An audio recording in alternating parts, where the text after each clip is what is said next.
जय हिंद। मुगल्स के बारे में बातचीत हमने इससे पिछले वाले सेशन में शुरू कर दी थी। वो माइटी मुगल एम्पायर जिसकी फाउंडेशन रखी गई 1526 में बाबर के द्वारा, जो अपने पीक ग्लोरी पे पहुंचा अकबर के टेन्योर के दौरान, और एक्सपेंशन वाइज जो अपने पीक पे पहुंचा औरंगजेब के टेन्योर के दौरान। उस माइटी मुगल एम्पायर के डिक्लाइन के पीछे की कहानी क्या थी, उसकी शुरुआत हमने इससे पिछले वाले सेशन में कर दी थी। औरंगजेब 1707 में पास्ड अवे, और उसके बाद मुगल एम्पायर के सामने दो तरीके के चैलेंजेस थे। एक थे एक्सटर्नल चैलेंजेस और दूसरे थे इंटरनल चैलेंजेस। एक्सटर्नल चैलेंजेस में हमने प्राइमरीली दो लोगों की बात की थी, नादिर शाह और अहमद शाह अब्दाली। और फिर हमने बात की थी लेटर मुगल्स के बारे में, बहादुर शाह वंश से लेके लास्ट मुगल एम्परर बहादुर शाह जफर तक के बारे में बातचीत हमने बहुत ब्रीफली देखी थी। और हमें यह भी समझ में आ गया था कि ये जितने भी लेटर मुगल्स हैं ये बड़े वीक इनकॉम्पिटेंट रूलर्स थे। आज अपने को बात करनी है causes of decline of Mughals, कि ये जो मुगल्स का डिक्लाइन हुआ इसके पीछे एग्जैक्ट कारण क्या थे, कॉजेज क्या थे। और कॉजेज बहुत सारे हैं। स्पेक्ट्रम ने 4 कॉजेज पे स्पेशली फोकस किया है। एक तो बात की गई है शिफ्टिंग एलिजेंस ऑफ जमींदार्स के बारे में, दूसरा जागीरदारी क्राइसिस के बारे में, तीसरा राइज ऑफ रीजनल एस्पिरेशंस के बारे में, और चौथा इकोनॉमिक एंड एडमिनिस्ट्रेटिव प्रॉब्लम्स के बारे में। अपन सभी कॉजेज के बारे में बात करेंगे, इन 4 पे थोड़ा और ढंग से फोकस करेंगे। आगे बढ़ने से पहले please like the video, share कर दो और चैनल को सब्सक्राइब कर लो। देखो, सबसे पहली चीज़ तो ये कि जब भी मुगल एम्पायर के डिक्लाइन के कॉजेज़ की बातचीत होती है तो जितने भी हिस्टोरियंस हैं, जितने भी स्कॉलर्स हैं, उनका ओपिनियन 2 ब्रॉड लाइंस पर डिवाइडेड है। कुछ हिस्टोरियंस कहते हैं कि डिक्लाइन के पीछे के जो कॉजेज़ हैं वो एम्पायर रिलेटेड हैं, जिसको अपन मुगल सेंट्रिक व्यू भी बोलते हैं। और ये जो एम्पायर रिलेटेड कॉजेज़ के बारे में बात करते हैं हिस्टोरियंस, ये कहते हैं कि मुगल एम्पायर का स्ट्रक्चर, मुगल एम्पायर की फंक्शनिंग ही ऐसी थी कि मुगल एम्पायर को डिक्लाइन होना ही होना था। ये एम्पायर रिलेटेड कॉजेज की बातचीत करने वाले हिस्टोरियंस बात करते हैं सेंट्रलाइज्ड एडमिनिस्ट्रेटिव सिस्टम की। ये लोग बात करते हैं पैट्रॉन क्लाइंट रिलेशनशिप की, मतलब जहां पे राजा को, रूलर को बहुत ज़्यादा इंपॉर्टेंस दी जाए, जहां राजा की क्वालिटीज़ पे डिपेंड करेगा कि एम्पायर चलेगा या नहीं चलेगा। और दूसरा, कुछ हिस्टोरियंस, कुछ स्कॉलर्स ऐसे हैं जो कि ये कहते हैं कि डिक्लाइन के पीछे के जो कॉजेज हैं वो रीजन रिलेटेड है, मतलब within the empire different areas में टर्मोइल था, इनस्टेबिलिटी थी, और जिसकी वजह से इवेंचुअली मुगल एम्पायर डिक्लाइन हो गया। अच्छा, एक बात ये भी है कि आमतौर पर हम ये कहते हैं कि औरंगजेब के टेन्योर के दौरान ही फाउंडेशन रख दी गई थी मुगल एम्पायर के डिक्लाइन की, और जब औरंगजेब पास्ड अवे इन 1707 तो उसके बाद से डिक्लाइन की शुरुआत हो गई। बट ऐसा नहीं है कि ये जो फाउंडेशन रखी गई ये इतनी स्ट्रांग थी कि इसको कर्व नहीं किया जा सकता था या इसको रोका नहीं जा सकता था। अगर लेटर मुगल्स में कोई भी रूलर कॉम्पिटेंट होता, काबिल होता, तो इस डिक्लाइन को कर्व किया जा सकता था, इस डिक्लाइन को रोका जा सकता था। फाउंडेशन रख दी गई थी, लेकिन इतनी मजबूत फाउंडेशन नहीं थी कि इसको रोका ना जा सके, इसको कर्व ना किया जा सके। बट क्योंकि लेटर मुगल्स बहुत ज़्यादा वीक थे, बहुत ज़्यादा इनकॉम्पिटेंट थे, तो ये जो डिक्लाइन है ये रुक नहीं पाया। और वही लिखा हुआ है, disintegration began during the reign of Aurangzeb but it picked up momentum only after his death in 1707। If the successors of Aurangzeb had been capable rulers the empire might not have fallen. ये बेसिक आइडिया है, इसमें बहुत ज़्यादा कुछ ऐसा नहीं है जो याद रखा जाए। अब अपन बात करेंगे कॉजेज के बारे में। देखो, कॉजेज, 4 कॉजेज पे स्पेक्ट्रम बहुत ढंग से बात कर रही है, लेकिन कॉजेज बहुत सारे हैं। जैसे एक कॉज है Aurangzeb's religious and Deccan policy. Religious policy तो अपने को पता है कि औरंगजेब रिलीजियसली इनटॉलरेंट था। इनफैक्ट जब भी मुगल एम्पायर के डिक्लाइन की बातचीत होती है तो ये जो कॉज है इस पर एक्सेसिवली फोकस किया जाता है। रिलीजियसली इनटॉलरेंट था, और ऐसे कंट्री में, ऐसे एरिया में जहाँ हिंदू मेजॉरिटी पॉपुलेशन है, वहाँ पे रिलीजियसली इंटॉलरेंट होना, वहाँ पे नॉन मुस्लिम्स के प्रति इंटॉलरेंस दिखाना, वो एलिनेट करेगा ही पॉपुलेशन को, उसका नेगेटिव इफेक्ट देखने को मिलेगा ही, और जो कि देखने को भी मिला। फिर औरंगजेब की डेक्कन पॉलिसी, बेसिकली औरंगजेब बहुत एक्सेसिवली फोकस था इस डेक्कन वाले एरिया में, यहाँ बीजापुर और गोलकोंडा वाले एरिया में। और इस एक्सेसिव फोकस के चलते हुए हुआ ये कि बाकी का जो एम्पायर है वहाँ पे कंट्रोल थोड़ा ढीला हो गया। पूरी आर्मी यहाँ लगी हुई है, पूरा पैसा यहाँ लगा हुआ है, पूरा फोकस यहाँ लगा हुआ है, और बाकी का जो एम्पायर है उस पर कंट्रोल कैसा हो गया, थोड़ा ढीला हो गया। और ये जो कंट्रोल कमज़ोर हुआ, इसकी वजह से क्या हुआ, इस बाकी के एम्पायर में जितने भी नोबल्स हैं, जितने भी अदर पावरफुल लोग हैं, जितने भी सूबेदार हैं, इन सब ने थोड़ा थोड़ा अपना डोमिनेंस एस्टेब्लिश करना शुरू कर दिया। इन सब ने थोड़ी थोड़ी अपनी पावर को इंक्रीज करना शुरू कर दिया। रीजनल पावर्स ने अपना सर उठाना शुरू कर दिया। हालांकि जब तक औरंगजेब रहा तब तक इन सब में से किसी ने भी औरंगजेब के सामने सर उठाने की हिम्मत नहीं की, बिकॉज इनको पता था कि औरंगजेब बेहद पावरफुल है और औरंगजेब रूल करता था आयरन हैंड पॉलिसी से। ये लोग पावरफुल हो रहे थे, ये लोग पावर को एक्यूमुलेट कर रहे थे, लेकिन औरंगजेब जब तक रहा तब तक इन लोगों ने सर उठाने की हिम्मत नहीं की। लेकिन जैसे ही औरंगजेब पास्ड अवे इन 1707 तो इन सबको अपॉर्चुनिटी मिल गई। और अपॉर्चुनिटी इसलिए भी ज़्यादा मिल गई बिकॉज लेटर मुगल्स जो हैं वो बड़े वीक थे, वो बड़े इनकॉम्पिटेंट थे। तो एक कारण, एक कॉज तो ये है कि औरंगजेब की रिलीजियस पॉलिसीज इनटॉलरेंट रूलर था, और दूसरा excessive focus on the Deccan. दूसरा, कोई भी सक्सेशन का लॉ नहीं था, मतलब एक रूलर मरेगा उसके बाद कौन राजा बनेगा, कौन एम्परर बनेगा, उसका कोई डेफिनेट लॉ नहीं था। और अपन ने देखा था बहादुर शाह 1 के टाइम से ही सक्सेशन की लड़ाइयाँ शुरू हो गई थी। और जब एक एम्पायर में सक्सेशन की लड़ाइयाँ शुरू होंगी तो बट ऑब्वियस सी बात है कि फ़ायदा उठाने वाले लोग फ़ायदा उठाएंगे, उसका नुकसान झेलना ही झेलना पड़ेगा। फिर कोई मिलिट्री रिफॉर्म नहीं हुआ, कोई टेक्नोलॉजिकल रिफॉर्म नहीं हुआ।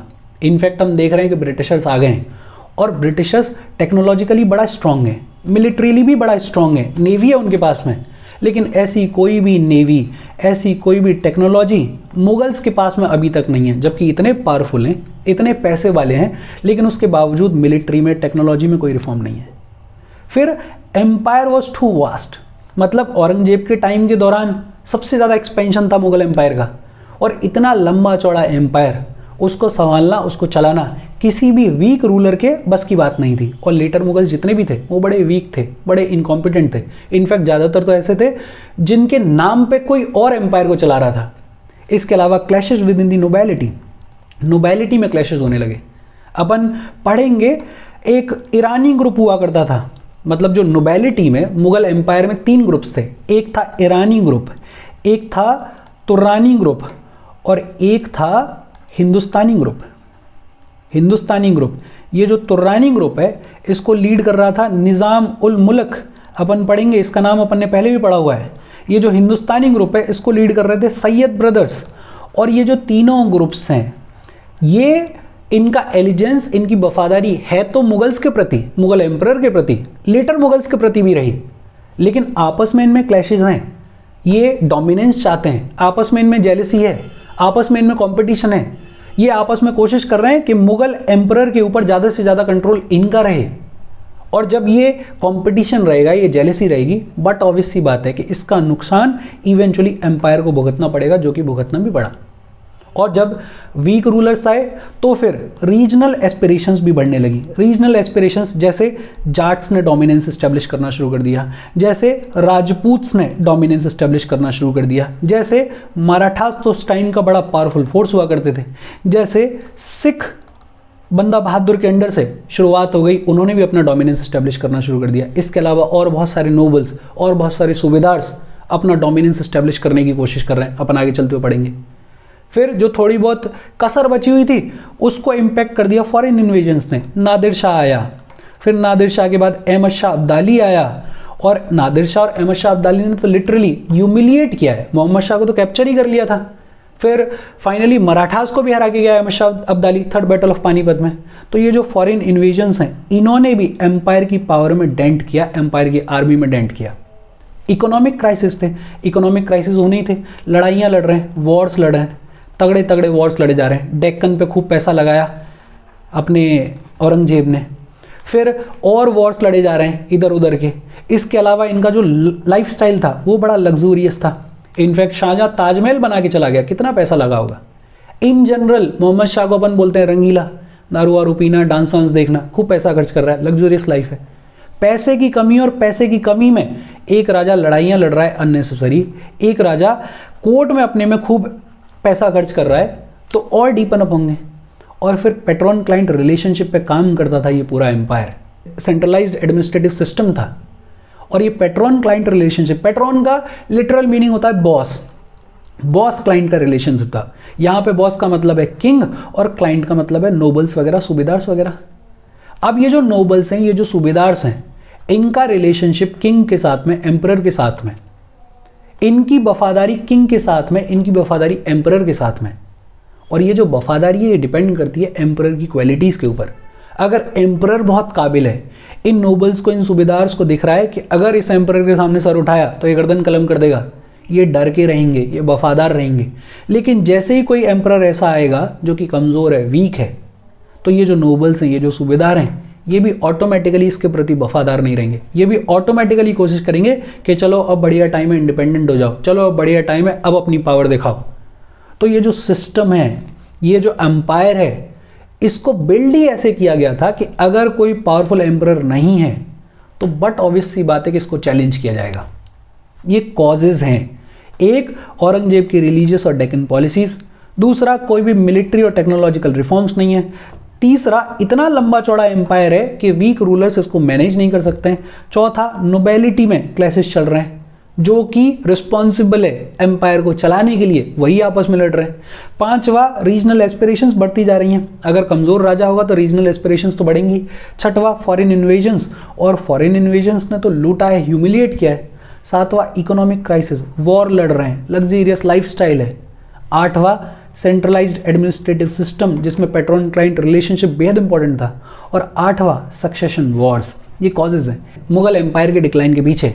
लेकिन स्पेक्ट्रम ने 4 कॉजेज पे बहुत एक्सटेंसिवली फोकस किया है। उन 4 कॉजेज के बारे में बात कर लेते हैं। पहला है शिफ्टिंग एलिजेंस ऑफ जमींदार्स, और बेसिकली कहानी ये है कि मुगल एम्पायर में जितनी भी पावर होती थी वो पावर 3 अथॉरिटीज़ के बीच में डिवाइडेड होती थी। एक तो बट ऑब्वियस सी बात है एम्परर के पास में, ज़्यादातर पावर किसके पास में होती थी? एम्परर के पास में। कुछ पावर दे दी जाती थी नोबल्स को और कुछ पावर होती थी जमींदार्स के पास में। या फिर ये कह दें कि एम्परर के साथ साथ 2 जो इंपॉर्टेंट अथॉरिटीज़ हुआ करती थी मुगल एम्पायर में, उनमें एक होते थे नोबल्स और दूसरे होते थे जमींदार्स। और नोबल्स का अपन ने बात ही कर लिया, एक होता था ईरानी ग्रुप, दूसरा है तुर्रानी ग्रुप और तीसरा है हिंदुस्तानी ग्रुप।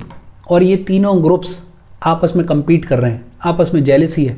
इन तीनों ग्रुप में ये कंपटीशन चल रहा है कि एम्परर के ऊपर इन्फ्लुएंस उनका ज़्यादा हो, बाकी 2 का ना हो। इनकी अलग लड़ाई चल रही है। और दूसरी तरफ हैं जमींदार्स, और जमींदार्स का बड़ा इंपॉर्टेंट रोल हुआ करता था। जमींदार्स होते कौन थे? नाम से ही क्लियर है, अपने को पता है, लंबी चौड़ी ज़मीन के मालिक, जिनके पास में कई हज़ारों बीघा ज़मीन हुआ करती थी। और सिर्फ ज़मीन कहना तो गलत हो जाएगा, इनफैक्ट बहुत सारे जमींदार ऐसे हुआ करते थे जिनके पास में गाँव के गाँव हुआ करते थे। और ये जो ज़मीन हुआ करती थी ये हेरिडेटरी होती थी। बेसिकली बाप के बाद ये ज़मीन बेटे को जानी ही जानी थी, काबिलियत का कोई सवाल नहीं था। इन जमींदार्स को कुछ प्रिविलेजेस मिलते थे बाय बर्थ। एक प्रिविलेज तो यही है कि आप अगर पैदा हो गए हो उस जमींदार की फैमिली में तो आपको ज़मीन मिलेगी ही मिलेगी, हेरिडेटरी राइट है। जमींदार्स का बेसिकली काम क्या होता था? रेवेन्यू कलेक्शन करना। जितने भी पीजेंट्स हुआ करते थे, और पीजेंट्स का नंबर तो हज़ारों लाखों में होगा, इन पीजेंट से रेवेन्यू को कलेक्ट करना और उस रेवेन्यू को मुगल एम्परर तक पहुंचाना, ये जिम्मेदारी किसकी थी? जमींदार की। और मुगल एम्परर को एडमिनिस्ट्रेशन में मदद करना, ये भी काम किसका था? जमींदार का काम था। इन जमींदार्स को अलग अलग नामों से जाना जाता था। कुछ एरियाज़ में इनको राजा बुलाया जाता था, कुछ में इनको रायस बुलाया जाता था, कुछ में ठाकुर बुलाते थे, कुछ में कुट्स बुलाते थे, और कुछ में देशमुख्स बुलाते थे। ये जो जमींदार हैं इनका बड़ा सिग्निफिकेंट, बड़ा इंपॉर्टेंट रोल हुआ करता था। और हमने पढ़ा हुआ है ये पॉलिटी में कि जब 1947 में आज़ादी मिली और 1950 में पंडित जवाहरलाल नेहरू की सरकार बनी, तो सरकार के सामने एक बहुत बड़ा चैलेंज था, अबॉलिशन ऑफ जमींदारी। इस जमींदारी को ख़त्म करना ये बहुत बड़ा चैलेंज था पंडित नेहरू की गवर्नमेंट के सामने में। क्योंकि हमारे कंट्री में ऐसे छोटे छोटे लैंडलेस फार्मर्स थे जिनके पास में अपनी कोई ज़मीन नहीं थी, और हम वेलफेयर स्टेट बनाने की बात कर रहे थे। और वहाँ पे ऐसे जमींदार्स का होना जिनके पास में हज़ार हज़ार बीघा ज़मीन है, पूरे गांव के गांव हैं, अपने आप में बड़ा चैलेंज था। इनफैक्ट क्लास 10th की ज्योग्राफी के चैप्टर 4 एग्रीकल्चर में एक मूवमेंट आता है जिसे बोलते हैं भूदान ग्रामदान मूवमेंट। विनोबा भावे ने बड़ा इंपॉर्टेंट रोल प्ले किया इसमें। विनोबा भावे ने बताना शुरू किया कि अगर कंट्री को डेवलप करना है तो गांव को सेल्फ सफिशिएंट बनाना पड़ेगा। और जब विनोबा भावे ने बातचीत की तो कुछ लोगों ने इंस्पायर होके, कुछ जमींदार लोगों को ये समझ में आया कि यार देश ज़्यादा ज़रूरी है, ये ज़मीन पे मालकियत, इस ज़मीन को अपने कब्जे में रखना उतना ज़रूरी नहीं है। तो कुछ जमींदार्स का चेंज ऑफ हार्ट हुआ और उन्होंने अपनी ज़मीन दान करी लैंडलेस फार्मर्स को, जिसको अपन बोलते हैं भूदान। बहुत सारे जमींदार ऐसे थे जिन्होंने गांव के गांव डोनेट कर दिए, जिसको अपन बोलते हैं ग्रामदान। और ये जो भूदान ग्रामदान मूवमेंट है, इसको बुलाया जाता है ब्लडलेस रिवॉल्यूशन। हालांकि ये अलग टॉपिक है, जब कभी ज्योग्राफी पढ़ेंगे तो वहाँ इसकी बातचीत होगी, बट क्योंकि जमींदार की बात चल रही थी तो अपन ने बात कर ली। Coming back to the topic, Mughal empire के डिक्लाइन के कॉजेज, एक है शिफ्टिंग एलिजेंस ऑफ जमींदार्स, और अपन ये बात कर रहे थे कि पावर जो है स्टेट की वो डिवाइडेड होती थी 3 लोगों में। एम्पर तो बट ऑब्वियस सी बात है, कुछ नोबल्स के पास में होती थी, उनकी कहानी अपन ने देख ली, और कुछ होती थी जमींदार्स के पास में। अच्छा, अपने को ये समझ में आ रहा है अब तक कि ये जो जमींदार से बड़े पावरफुल हुआ करते थे। ऐसा नहीं है कि जब जमींदार्स की पावर बढ़ने लगी तो मुगल एम्परर्स ने इनकी पावर को कर्व करने की कोशिश नहीं करी। कोशिश करी इनकी पावर को कर्व करने की, कोशिश करी मुगल एम्परर्स ने कि पीजेंट्स के साथ में डायरेक्ट कांटेक्ट एस्टेब्लिश किया जाए और रेवेन्यू कलेक्शन डायरेक्टली पीजेंट से किया जाए। लेकिन इसके अपने चैलेंजेस हैं। इसके लिए लंबा चौड़ा एडमिनिस्ट्रेशन चाहिए, इसके लिए लंबी चौड़ी ब्यूरोक्रेसी चाहिए, और ब्यूरोक्रेसी की अपनी समस्याएं होती हैं। एक समस्या तो सबसे बड़ी होती है करप्शन की, और फिर दूसरी समस्या ये भी है कि इतना लंबा चौड़ा नेटवर्क स्टैब्लिश करना, हर पीजेंट के साथ में डायरेक्टली कॉन्टैक्ट स्टैब्लिश करना, उसमें पैसा बहुत लगेगा। तो मुगल एम्परर्स इसमें सक्सेसफुल नहीं हो पाए, और ये जो जमींदार्स हैं इनकी पावर ज्यों की त्यों बनी रही। औरंगजेब के शासन के दौरान इन जमींदार्स की पावर, उनका इन्फ्लुएंस और ज़्यादा बढ़ने लगा, और बढ़ने के पीछे बड़ा सिंपल रीज़न था। औरंगजेब का जो एक्सेसिव फोकस है वो कहाँ है? डेक्कन पे। ये जो बाकी का एरिया है ये खाली पड़ा हुआ है, इस बाकी के एरिया पे कंट्रोल ढीला पड़ता जा रहा है, और कंट्रोल अगर ढीला पड़ेगा तो जिसको भी मौका मिलेगा वो अपनी पावर बढ़ाने की कोशिश करेगा, जिसको भी मौका मिलेगा वो अपना इन्फ्लुएंस बढ़ाने का कोशिश करेगा। और फिर जब इनकी पावर बढ़ने लगी तो इन्होंने एम्परर की लॉयल्टी से ज़्यादा इंपॉर्टेंस दी रीजनल लॉयल्टीज़ को। अब तक चल रहा था पैट्रॉन क्लाइंट रिलेशनशिप, कि राजा बॉस है, राजा के प्रति आपकी लॉयल्टी है, एम्परर के प्रति आपकी लॉयल्टी है। लेकिन अब इन्होंने रीजनल लॉयल्टीज़ पर फोकस करना शुरू किया। मतलब इन जमींदार्स ने नोबल्स को सपोर्ट करना शुरू किया, अदर पावरफुल क्लासेस को सपोर्ट करना शुरू किया। ऐसी क्लासेस, ऐसे लोग, ऐसे नोबल्स जिनके साथ में इनका डायरेक्ट कांटेक्ट हो सकता था, जिनसे इनको डायरेक्टली फ़ायदा हो सकता था, जिनके पावरफुल होने से इनकी पावर में इंक्रीज होता, ऐसे लोगों के प्रति इनकी लॉयल्टी बढ़ने लगी और एम्परर के प्रति इनकी लॉयल्टी घटने लगी। और इवेंचुअली हुआ ये कि जब इन जमींदार्स ने सपोर्ट करना शुरू किया नोबल्स को, सपोर्ट करना शुरू किया अदर पावरफुल क्लास को, तो इन नोबल्स ने, अदर पावरफुल क्लास ने अल्टीमेटली एम्पायर की कमजोरी का फायदा उठाया और खुद का रीजनल डोमिनेंस एस्टेब्लिश करना शुरू किया। अपन आगे चलते हुए देखेंगे कि बहुत सारी स्टेट्स बनेंगी जो कि इंडिपेंडेंट हो जाएंगी, मुगल से अलग हो जाएंगी। उसमें एक रोल किसका है? जमींदार्स का है। एक कारण डिक्लाइन का, जिसके बारे में स्पेक्ट्रम बात कर रहा है। दूसरा रीजन है जागीरदारी क्राइसिस। हम अभी बात कर रहे थे कि मुगल कोर्ट में जो नोबेलिटी है वो 3 ग्रुप्स में डिवाइडेड थी। एक ग्रुप था ईरानी ग्रुप, दूसरा तुर्रानी, और तीसरा हिंदुस्तानी ग्रुप। ये जो मुगल एम्पायर की नोबेलिटी है इसका क्लासिफिकेशन एक बेसिस पर और किया जाता है, पर्सनल रैंक्स के बेसिस पे। एक ग्रुप हुआ करता था मनसबदार्स का। बेसिकली मुगल एम्पायर में जितने भी ब्यूरोक्रेट्स हुआ करते थे, जितने भी एरिस्टोक्रेट्स हुआ करते थे, या फिर ये कह दें कि मुगल एम्परर के लिए काम करने वाले जितने भी ऑफिसर्स हुआ करते थे, उनको बुलाया जाता था मनसबदार्स। मनसबदारी सिस्टम जिसका एस्टेब्लिशमेंट किया गया अकबर के द्वारा। और ये जितने भी मनसबदार्स थे, इन मनसबदार्स को 2 रैंक दी जाती थी। एक इनको बुलाया जाता था जाट और दूसरा इनको बुलाया जाता था सवार। जाट तो मनसबदार की होती थी पर्सनल रैंक, और सवार जितने घोड़े रखने की इनको परमिशन दी जाती थी वो डिसाइड करता था इनकी सवार रैंक। और अपने को ये समझ में आता है कि जितनी बढ़िया पर्सनल रैंक और जितने ज़्यादा घोड़े रखने की परमिशन मिली है वो मनसबदार उतना ज़्यादा पावरफुल हुआ करता था। और मनसबदार का बड़ा सिंपल सा काम था, जब भी एम्परर की लड़ाई हो, जब भी एम्परर को किसी भी चीज़ के लिए ज़रूरत पड़े तो ये सर झुका के पहुँच जाएगा, कोई दिक्कत वाली बात नहीं है। दूसरा ग्रुप होता था जागीरदार्स का। बेसिकली ये भी एक तरीके की मनसबदारी हुआ करते थे।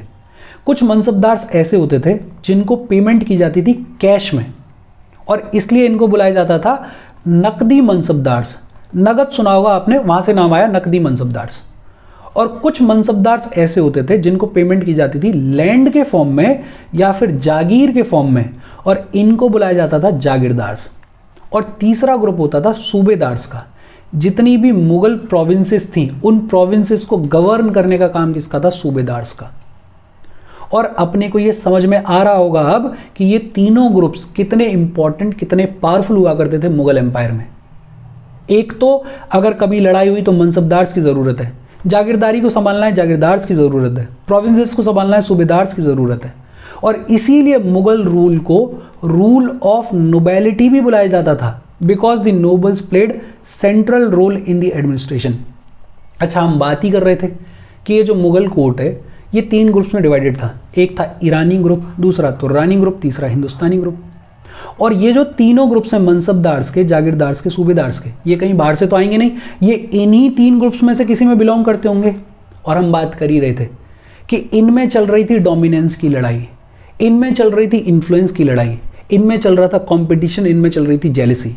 ये तीनों ग्रुप्स आपस में कोशिश कर रहे थे कि एम्परर के ऊपर उनका ज़्यादा इन्फ्लुएंस रहे, उनका ज़्यादा कंट्रोल रहे। और इस कंपटीशन के चलते, इस इन्फ्लुएंस की लड़ाई के चलते ये जो एम्परर बैठा हुआ है ये वीक होगा या नहीं होगा? बट ऑब्वियस सी बात है, होगा। ये जो पूरा एम्पायर है ये वीक होगा या नहीं होगा? राइवलरी अपनी जगह पे ठीक है, लेकिन जब राइवलरी हद से ज़्यादा गुजर जाएगी तो ये मुगल एम्पायर इस राइवलरी की वजह से कमज़ोर होना स्वाभाविक था। Though the system was well organized, ये जो सिस्टम है ये बढ़िया था, वेल ऑर्गेनाइज था, but still there existed mutual rivalry, competition and jealousy which eventually led to the weakening of Mughal Empire, which eventually led to the decline of Mughal Empire। 2 causes spectrum की, एक तो shifting allegiance of zamindars और दूसरा जागीरदारी crisis. तीसरा cause है rise of regional aspirations, और इसके बारे में तो हम शुरू से ही बात कर रहे हैं। औरंगजेब के टेन्योर के दौरान ही औरंगजेब की कुछ पॉलिसीज, रिलीजियस पॉलिसीज, डेक्कन वाली पॉलिसी ऐसी थी जिसकी वजह से रीजनल पावर्स को मौका मिल गया अपनी पावर को कंसोलिडेट करने का, अपने इन्फ्लुएंस को बढ़ाने का। और इन रीजनल पावर्स में जो बड़ी इंपॉर्टेंट प्रेडोमिनेंट पावर्स थी उनमें एक थे जाट्स। दिल्ली और दिल्ली के आसपास वाले एरिया में, भरतपुर इनका किंगडम रहा एक टाइम पे, इन लोगों ने अपनी पावर को कंसोलिडेट करना शुरू किया। महाराष्ट्र में मराठास बेहद पावरफुल फोर्स बन के उभरे। राजस्थान में बहुत सारे राजपूत रूलर्स, उन्होंने अपने इन्फ्लुएंस को बढ़ाना शुरू किया। पंजाब वाले एरिया में सिख लोग, उन्होंने अपनी पावर को कंसोलिडेट करना शुरू किया। हालांकि ये जितनी भी रीजनल पावर्स हैं, इन्होंने औरंगजेब के सामने अपना सर नहीं उठाया, बिकॉज उनको पता था कि औरंगजेब बेहद पावरफुल है। लेकिन जैसे ही लेटर मुगल्स आए, वीक इनकॉम्पिटेंट रूलर्स आए, तो इनको मौका मिला अपनी पावर को असर्ट करने का। हालांकि ये पूरी तरीके से सक्सीड नहीं हुए, सक्सेसफुल नहीं हुए। और हमने ये भी बात की हुई है कि लेटर मुगल्स ने शुरू से ही पैसिफाई करने की कोशिश करी इन पावर्स को मनाने की, समझाने, बुझाने की कोशिश करी, लेकिन बात नहीं बनी। बट क्योंकि कंटिन्यूस स्ट्रगल चल रहा था मुगल एम्परर और इन रीजनल पावर्स के बीच में, उसकी वजह से एम्पायर जो है वो कमज़ोर हो गया, वो वीकन हो गया।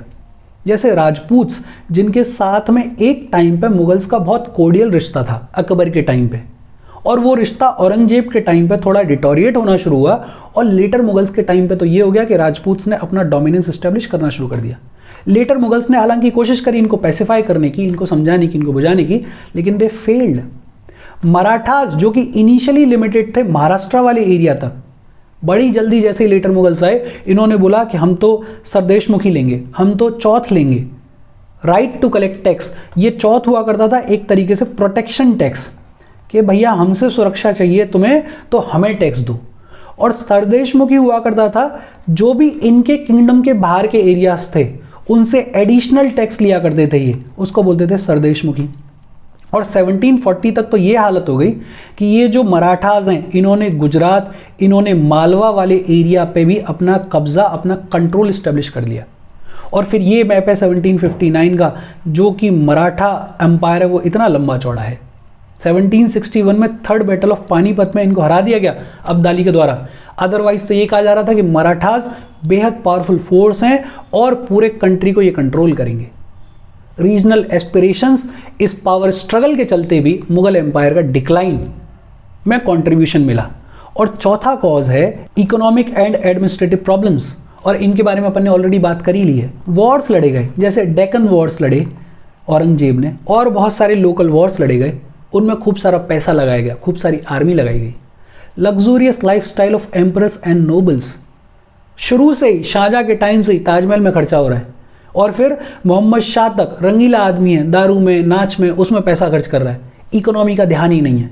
एक बहुत बड़ा reason dent in trade income because of arrival of Britishers. Britishers आ गए तो जो ट्रेड से इनकम आ रही थी मुगल्स के लिए वो भी अब डिवाइड हो गई है। अब कुछ हिस्सा या ये कहें कि धीरे धीरे मेजर हिस्सा किसके हाथ में चला जा रहा है, ब्रिटिशर्स के हाथ में चला जा रहा है। कोई साइंटिफिक एडवांसमेंट नहीं, कोई टेक्नोलॉजिकल एडवांसमेंट नहीं। जैसे ब्रिटिशर्स के पास में अपनी नेवी थी, टेक्नोलॉजिकली बड़े एडवांस थे, ऐसा कुछ भी नहीं किया मुगल्स ने, लेटर मुगल्स ने ध्यान ही नहीं दिया इस तरफ। वास्ट लंबा चौड़ा एम्पायर, और उस वास्ट लंबे चौड़े एम्पायर को सेंट्रलाइज्ड एडमिनिस्ट्रेटिव सिस्टम के थ्रू चलाना। और सेंट्रलाइज्ड एडमिनिस्ट्रेटिव सिस्टम में एम्परर की भूमिका, एम्परर का रोल, एम्परर की क्वालिटीज बेहद इंपॉर्टेंट होती हैं। कोई भी वीक, कमजोर एम्परर सेंट्रलाइज्ड एडमिनिस्ट्रेटिव सिस्टम को चला ही नहीं सकता है। फिर no land left to distribute as jagirs. धीरे धीरे हो क्या रहा था, आपने डेक्कन जीत लिया, आपने बीजापुर गोलकोंडा पे अपना कंट्रोल स्टेब्लिश कर लिया, आपने अपना एम्पायर को यहां भी एक्सटेंड कर दिया, लंबा चौड़ा एम्पायर हो गया। जागीर तो बढ़ नहीं रही हैं, नंबर ऑफ मनसबदार्स बढ़ते जा रहे हैं, नंबर ऑफ आमिर्स बढ़ते जा रहे हैं। उनको जमीन बांटी जाए तो बांटी कहां से जाए, जमीन तो है ही नहीं। आप अपना इन्फ्लुएंस बढ़ाने के लिए मनसबदारी तो डिस्ट्रीब्यूट कर रहे हो, लोगों को मनसबदार तो बना रहे हो, लेकिन उनको जमीन कहां से दोगे। और ये बहुत सारी रीजंस थे जिसकी वजह से इवेंचुअली मुगल एम्पायर डिक्लाइन हो गया। एक स्लाइड में अगर बात की जाए तो ये सारे डिक्लाइंस ये रहे कि औरंगजेब की रिलीजियस और डेक्कन पॉलिसी, कोई मिलिट्री या टेक्नोलॉजिकल रिफॉर्म नहीं किया गया, एम्पायर बहुत लंबा चौड़ा था, वीक रूलर्स के बस की बात नहीं थी, विद इन दी नोबेलिटी क्लेसेस चल रहे थे, रीजनल एस्पिरेशंस बढ़ती जा रही थी। फिर जो बची कुछ कसर थी वो फॉरेन इन्वेजन्स ने निकाल दी, इकोनॉमिक क्राइसिस थे वॉर्स की वजह से, लग्जरियस लाइफस्टाइल की वजह से, patron client relationship, centralized administrative system था, और सक्सेशन का कोई डेफिनेट लॉ नहीं था। इसके साथ अपने कॉजेज की बातचीत खत्म हुई। कोई डाउट हो please comment. Thank you very much. कोई सजेशन हो तो सजेशन भी बता देना। Thank you very much.